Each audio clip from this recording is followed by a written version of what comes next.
रामगढ़ नाम का एक गांव था जहां पर काजल नाम की एक लड़की रहती थी। काजल का स्वभाव उसके नाम की तरह ही कोमल था।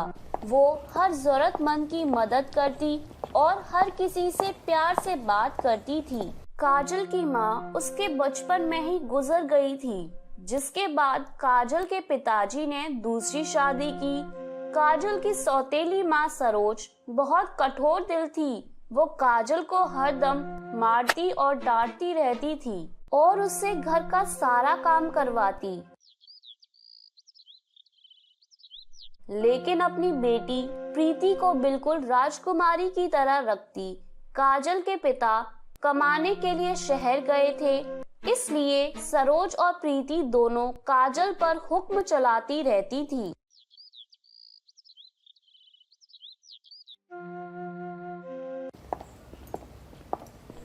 अरे ओ करमजली नालायक, तू यहाँ पढ़ रही है और वहाँ बर्तन क्या तेरी मरी हुई माँ आकर साफ करेगी? पर मम्मी, अभी तो मैं कपड़े धोकर आई हूँ। कल परीक्षा है मेरी, आज थोड़ा पढ़ लेने दीजिए। अरे पढ़ के तू कौन सा कलेक्टर बनेगी? चुपचाप जाकर बर्तन धो। लगता है तू मेरी कल की मार भूल गई है, तुझे याद दिलानी पड़ेगी।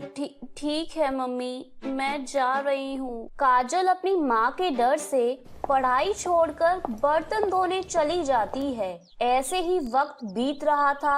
एक दिन सरोज अपनी सगी बेटी प्रीति को ढेर सारे कपड़े दिखा रही थी। ये देख बेटा, तेरे पापा ने कितने सारे कपड़े भिजवाए हैं शहर से। इनको पहनकर तू एकदम राजकुमारी लगेगी। मम्मी, ये फ्रॉक कितनी सुंदर लगेगी ना मेरे ऊपर। ये सब मेरे लिए है। हाँ हाँ बिटिया, ये सब तेरे लिए भिजवाए हैं तेरे पापा ने। उस करमजली को तो मैं एक भी कपड़ा नहीं दूंगी इसमें से। तभी वहाँ काजल आ जाती है और कहती है, मम्मी मेरे पास भी कपड़े नहीं हैं, सभी कपड़े फटे पुराने हैं। क्या मेरे लिए पापा ने कपड़े नहीं भिजवाए? तू क्या करेगी नए कपड़ों का? तेरे लिए कुछ नहीं भेजा तेरे बाप ने। प्रीति के जो पुराने कपड़े हैं चुपचाप उन्हें पहन ले। तू मेरे पुराने कपड़े पहनेगी? मम्मी, ये इसी लायक है, ये मेरी उतरन ही पहनेगी। ये सुनकर काजल वहाँ से उदास होकर चली जाती है। प्रीति और काजल गांव में घूम रहे थे। प्रीति ने नए कपड़े पहने हैं और काजल वही पुराने कपड़ों में रहती है। तभी प्रीति की दो दोस्त करिश्मा और सुमन उनको रास्ते में मिलती हैं। अरे प्रीति, आज तो तू इन नए कपड़ों में बहुत सुंदर लग रही है, कहाँ से लेकर आई? अरे ये मेरे पापा ने शहर से मेरे लिए कपड़े भिजवाए हैं। काजल, तेरे पापा ने तेरे लिए शहर से कुछ नहीं भेजा? इसको कोई प्यार नहीं करता, इसलिए इसके पापा ने कुछ नहीं भेजा।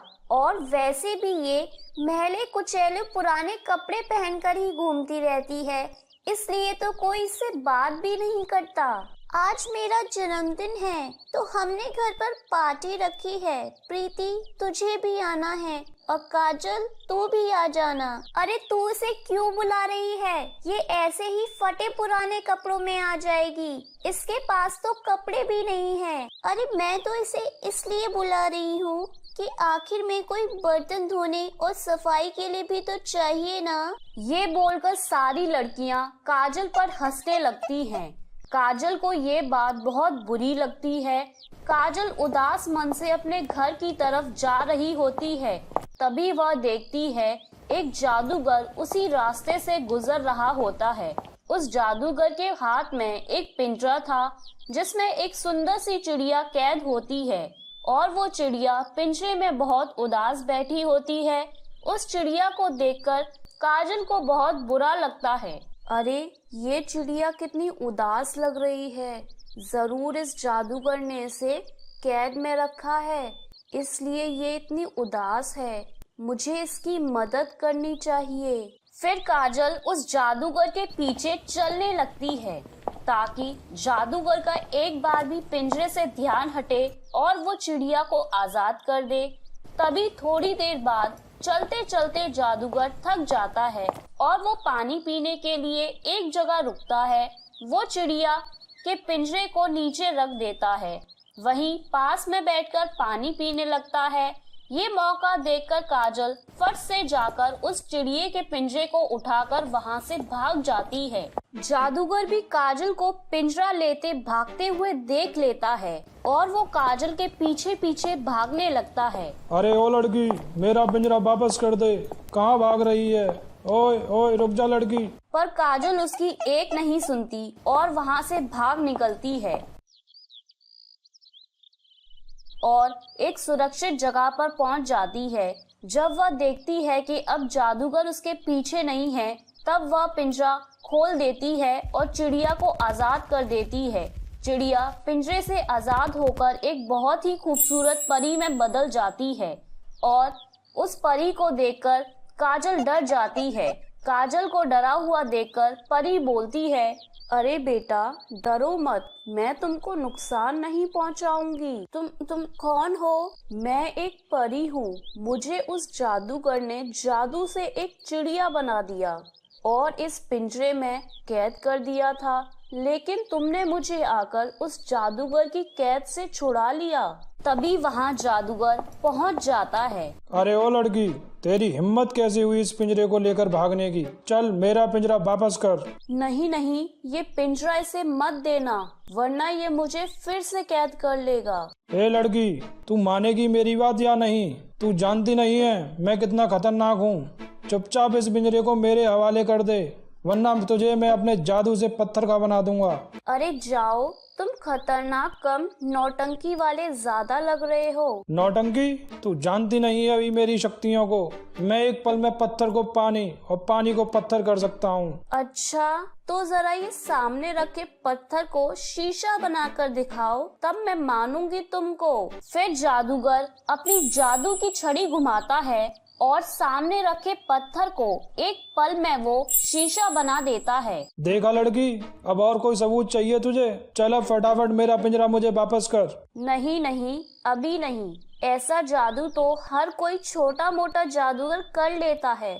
मैं तो तुमको तभी मानूंगी जब तुम इस शीशे को चिड़िया बना दोगे।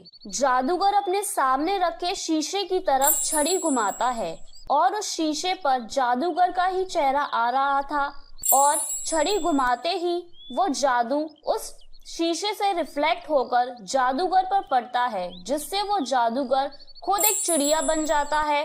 तभी काजल भागते हुए जाती है और जादूगर को उसी के पिंजरे में पकड़कर बंद कर देती है और वो पिंजरा उस परी को सौंप देती है। अरे वाह, तुमने तो बहुत चतुराई और आसानी से इस जादूगर को हरा दिया। अब ये जादूगर किसी को परेशान नहीं करेगा और तुमने जो आज मुझ पर इतना बड़ा उपकार किया है, मैं उसको कभी नहीं भूलूंगी। इसलिए तुम मुझे अपनी कोई एक ख्वाहिश बताओ, मैं वो पूरी कर दूंगी। मेरे पास कोई अच्छे कपड़े नहीं हैं, इसलिए मेरा कोई दोस्त नहीं है। आप क्या मुझे एक अच्छा ड्रेस दे दोगी? बस एक ड्रेस? अभी रुको। तभी वो परी अपनी छड़ी घुमाती है और एक सुंदर सा ड्रेस सामने आ जाता है। वो ड्रेस इतना सुंदर होता है कि उसे देखने के बाद काजल की आंखें उससे हट ही नहीं रही थी। ये लो, ये ड्रेस अब से तुम्हारा है और ये कोई मामूली ड्रेस नहीं है, ये एक जादुई ड्रेस है। अगर तुम इससे पहनोगी तो सभी लोग तुम्हारी तरफ ही आकर्षित होंगे और सब तुमसे दोस्ती करना चाहेंगे और ये ड्रेस हमेशा साफ ही रहेगा, कभी गंदा नहीं होगा और तुम जो भी रंग मन में चाहोगी ये ड्रेस उसी रंग का हो जाएगा। बस तुमको ये मंत्र बोलना है कि हे ड्रेस, मैं चाहूँ तो इस रंग का बन जाए और ये ड्रेस उसी रंग का बन जाएगा। ये हमेशा तुम्हारी मदद करेगा और तुम जो भी कहोगी ये सारे काम चुटकियों में कर देगा। बस तुम्हें इस बात का ध्यान रखना है, ये ड्रेस साफ और जादुई तब तक ही रहेगा जब तक तुम्हारा मन साफ है। अगर तुम्हारे मन में छल कपट या लालच आया तो इस ड्रेस की शक्तियाँ चली जाएंगी। अच्छा, ये ड्रेस तुम अपने पास रख लो, अब मैं चलती हूँ। वो ड्रेस काजल को देकर परी वहां से उड़कर चली जाती है। काजल भी परी की बात मान लेती है और वो ड्रेस लेकर घर आ जाती है।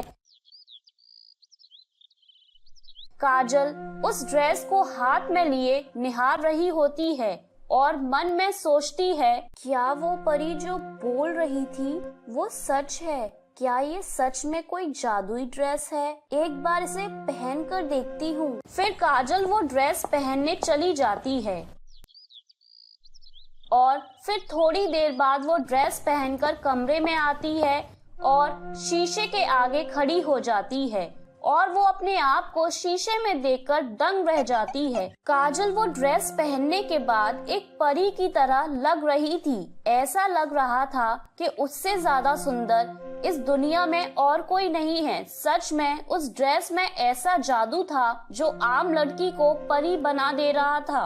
अरे वाह, मैं कितनी अच्छी लग रही हूँ इस ड्रेस में। अच्छा, उस परी ने तो ये भी कहा था कि मैं जो भी बोलूंगी ये ड्रेस उसी रंग का हो जाएगा। एक बार ये भी करके देखती हूँ। सुन ड्रेस, मैं चाहूँ तो पीले रंग का बन जाए। काजल जैसे ही वो मंत्र बोलती है तो वो ड्रेस पीले रंग में बदल जाती है।